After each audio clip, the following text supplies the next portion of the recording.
Koleksi Tosca. Halus, mewah. Perhiasan mewah daripada Raymond Weil. Raymond Weil, daya kreatif masa.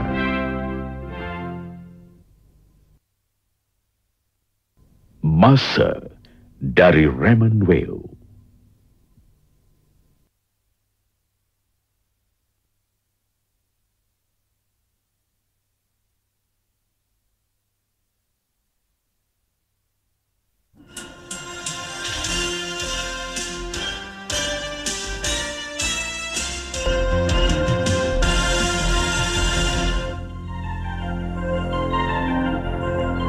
Kuala Lumpur yakin satu formula yang menepati kehendak semua pihak akan dicapai pada perjumpaan Ketua Kerajaan APEC.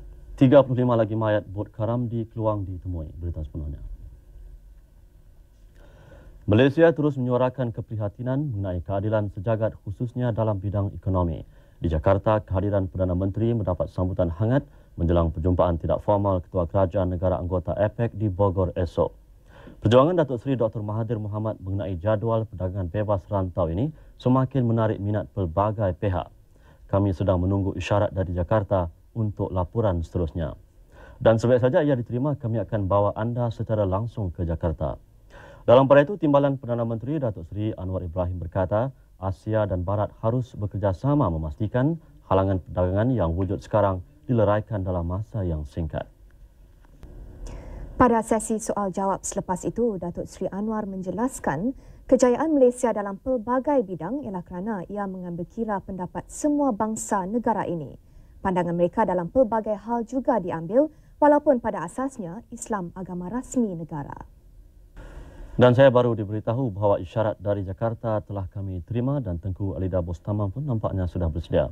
Yang jelas, menjelang pertemuan di Bogor esok, Kuala Lumpur tidak tersisih dalam mempertahankan ketegasannya tidak mahu rantau ini dijadikan kawasan perdagangan bebas dalam satu tempoh masa. Perdana Menteri yang melahirkan keyakinan itu berkata, ini adalah kerana pendirian yang dibuat bersandar kepada hakikat bahawa rejim perdagangan dunia mesti bebas keseluruhannya. Bersama Tengku Alida Bostaman di Jakarta untuk perkembangan seterusnya.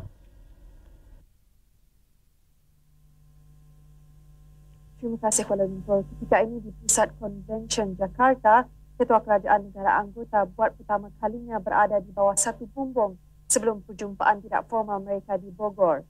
Mereka diraih Presiden Suharto pada majlis makan malam. Sebelum majlis itu, Ketua Kerajaan mengadakan beberapa sesi perbincangan dua hala untuk mendapatkan pandangan peribadi mengenai tujuan utama mereka berada di Indonesia. Pendirian Malaysia sudah tentu telah digambarkan dengan begitu jelas sejak mesyuarat ini bermula.